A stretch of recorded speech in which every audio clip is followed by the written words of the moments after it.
హన్మకొండ జిల్లా కమలాపూర్ మండల కేంద్రంలో మాజీ మంత్రులు జగదీష్ రెడ్డి, కేటీ రామారావు దిష్టిబొమ్మను దగ్ధం చేశారు.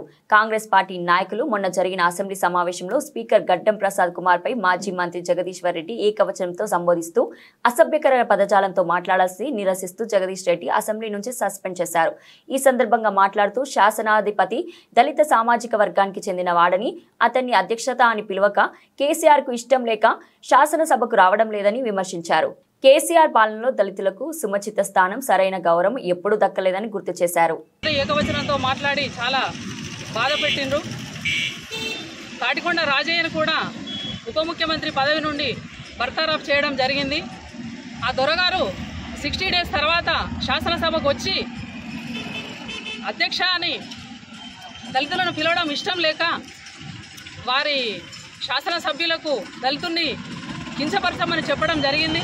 కాబట్టి వాళ్ళు దళిత స్పీకర్ను కించపరిచి బాధ పెట్టడం అనేది జరిగింది. కాబట్టి బీఆర్ఎస్ పార్టీని నామరూపాలు లేకుండా చేయాలి, బీఆర్ఎస్ పార్టీని బొందబెట్టాలి అని నేను కోరడం జరుగుతుంది.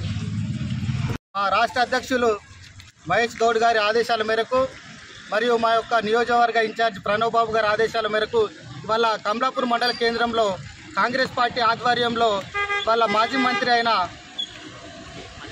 జగదీష్ రెడ్డి గారు మరియు కేటీఆర్ గారి యొక్క దిష్టిబొమ్మ ఇలా కాంగ్రెస్ పార్టీ ఆధ్వర్యంలో దహనం చేయడం జరిగింది. గతంలో చూసినట్టయితే కాంగ్రెస్ ఎమ్మెల్యేలైనా కాంగ్రెస్ మంత్రులైనా కూడా ఎప్పుడు కూడా ఈ కేసీఆర్ గారి ప్రభుత్వానికి దానిలో ఉన్న మంత్రులకు ఎప్పుడు కూడా నచ్చేది కాదు.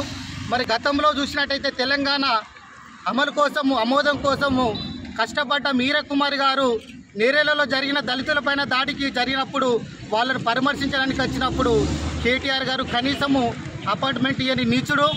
మరి అదేవిధంగా ఒక దళితుడు వాళ్ళ కాంగ్రెస్ ప్రభుత్వం గుర్తించి స్పీకర్గా నియమించినందుకు అధ్యక్ష అనే మాట ఆయనకు ఇష్టం లేక ఇవాళ వారి యొక్క ఉన్న కమలాపూర్ మండల కేంద్రంలో మొన్న జరిగిన శాసనసభలో మాజీ ముఖ్యమంత్రి కేసీఆర్ గారి అనుచరుడు మాజీ మంత్రి జగదీశ్వర్ రెడ్డి గారు దళిత స్పీకర్ను అవమానపరిచే విధంగా మాట్లాడినందుకు ఈరోజు నిరసనగా జగదీశ్వర్ రెడ్డిను కేటీఆర్ ఇద్దరిని దిష్టిబొమ్మ దానం చేయడం జరిగింది. ఎప్పటికైనా కేసీఆర్ తొత్తులుగా ఉండి మా బీఆర్ఎస్ ఎమ్మెల్యేలు ఇప్పటి వరకు కూడా తొత్తులుగానే వ్యవహరిస్తున్నారు. కానీ ప్రజలు గతంలో 10 సంవత్సరాలు పాలన చేస్తే ప్రజలు గుర్తించి వాళ్ళు కర్రలు కాల్చి వాత పెట్టిండ్రు. అయినా ఇప్పటికి కూడా బుద్ధి వస్తలేదు.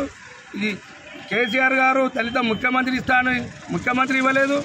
దళిత ఎంఆర్పిఎస్ ప్రోగ్రాం చేస్తే దానికి వ్యతిరేకంగా వంగపల్లి శ్రీనివాసులు పెట్టి దళిత ఉద్యమాన్ని నీరుగార్చే విధంగా కూడా